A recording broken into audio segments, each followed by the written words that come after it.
പുത്രനും ഭാര്യയും ബന്ധുക്കളും മറ്റുമൊത്തുള്ള ജീവിതം സ്വച്ഛമാണെങ്കിലും നിഷ്കാമകർമ്മത്തെ പുൽകുന്നില്ല നാം എത്രയും സ്വാർത്ഥതയോടെ വസിപ്പോ. കായബലം തന്നെ ശ്രേഷ്ഠമെന്നോർത്ത് കാലങ്ങൾ തോറും ദുഷ്കർമ്മങ്ങൾ ചെയ്ത് കൂട്ടുകാരൊത്തു കേളികളാടി കാലധർമ്മം പോകി ജനിക്കുന്നു പിന്നെയും. കർമ്മബന്ധങ്ങളിൽ കാംക്ഷയില്ലാതെ നിർമ്മലചിത്തനായി ഈശനെ പ്രാപിച്ച് സർവകാലത്തിലും ജീവിക്കും മാനുഷൻ നിർവാണം പ്രാപ്തമാക്കിയിടുന്നു നിർണയം. ഇങ്ങനെയേറെ കാര്യങ്ങൾ ചൊല്ലി ചിന്മയനായ നിശാകരമാമുനി എന്നെ അനുനയിപ്പിച്ചനുഗ്രഹിക്കയാൽ ഇന്ന് ജീവിക്കുന്നു ഈ ശൈലശൃംഗത്തിൽ. തൻ കഥ ചൊല്ലിയ ഗൃധ്രപ്രവരനോടൻപോടു ചൊല്ലി അങ്കദനുമപ്പോൾ നിന്നരുമയായ അവരജൻ ശ്യേനൻ ഇന്നീ ഭുവനത്തിൽ വാഴുന്നില്ല സഖേ. പങ്ക്തിമുഖനായ പൗലസ്ത്യവംശജൻ പുഷ്പകയാനം തന്നിലെത്തി ജാനകിയെ കൊണ്ടുപോകുമ്പോൾ തടുത്താൻ അനുജന്റെ പക്ഷം മുറിച്ചു കളഞ്ഞു നിശാചരൻ.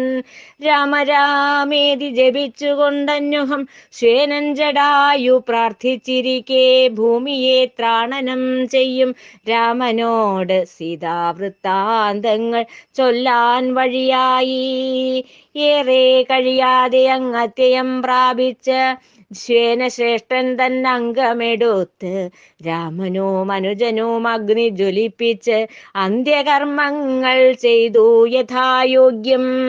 തൻ പ്രിയ സോദരൻ മൃത്യുവരിച്ച ദുഃഖകഥ കേട്ട് പത്രിപ്രവരൻ തൻ പ്രിയനവരജനുതക ക്രിയ ചെയ്യാൻ അർത്ഥിച്ചു കവിപുങ്കവരോട്.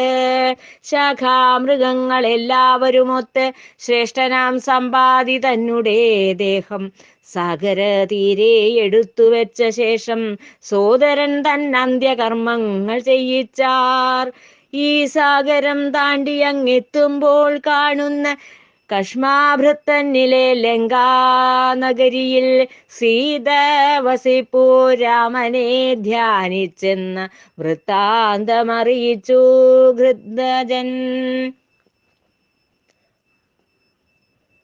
സീതതൻ വൃത്താന്തം ചൊന്നപ്പോൾ തന്നെ ശ്വേനൻ സമ്പാദിതൻ പക്ഷം മുളച്ച് ആകാശമാർഗേ പറന്നു ഗമിച്ചവൻ രാമനാമാമൃതമോദിക്കൊണ്ട്. കവികളുടെ സമുദ്രലംഘന ചിന്ത.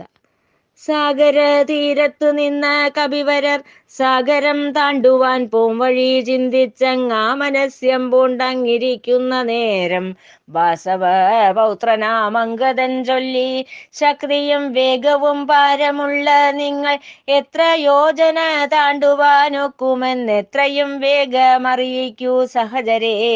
മർക്കട വീര പരാക്രമികളല്ലോ നാം. 10ഉം 20ഉം 30ഉം മറ്റും പറ്റുകയുള്ളെന്നാകീശർ തൻ വാക്യം കേട്ടെത്രയും വേഭതു പൂണ്ടിട്ട് ജാമ്പവാനിത്ത മുര ചെയ്തു മാരുതിയോട്. എന്തുമൂലം സഖേ നീ മിണ്ടാതിരിക്കുന്നു? ഇന്ദുചൂടന്റെ തനയനല്ലോ നീ. കേസരി നന്ദനൻ പ്രാണവായു സുതൻ ആശിച്ചതെല്ലാം നേടാൻ തികഞ്ഞവൻ. പണ്ട് നീ പകലോനുദിക്കുന്നത് കണ്ട് പക്വഫലമെന്ന് ചിന്തിച്ചുറച്ച് ഭക്ഷിക്കുവാനായി 100ഓളം യോജന പാരം വേഗത്തിൽ ചാടിയെന്നറിയുന്നു. അന്നേരം ജിഷ്ണു തൻ ചക്രായുധത്താൽ മന്നിടം തന്നിൽ നീ മൂർച്ഛിച്ചു വീണപ്പോൾ മന്യം പൂണ്ട കാറ്റ് നിന്നെയും കൊണ്ട് മഞ്ഞിൻ കീഴ്ലോകെ ഗമിച്ചു വേഗേന. ലോകാധിപന്മാരാം ബ്രഹ്മനും വിഷ്ണുവും ദേവേന്ദ്രനും മറ്റു ദേവഗണങ്ങളും എല്ലാം മനസ്താപം പൂണ്ട് നിനക്കന്യൂനം നൽകി സർവവരങ്ങളും. ചിത്തം നിറഞ്ഞ രാമഭക്തിയുമായി എക്കാലവും നീ പാദസേവ ചെയ്യും. നീ ഇച്ഛിക്കുന്ന മൂലം നിന്റെ സതുദ്യമം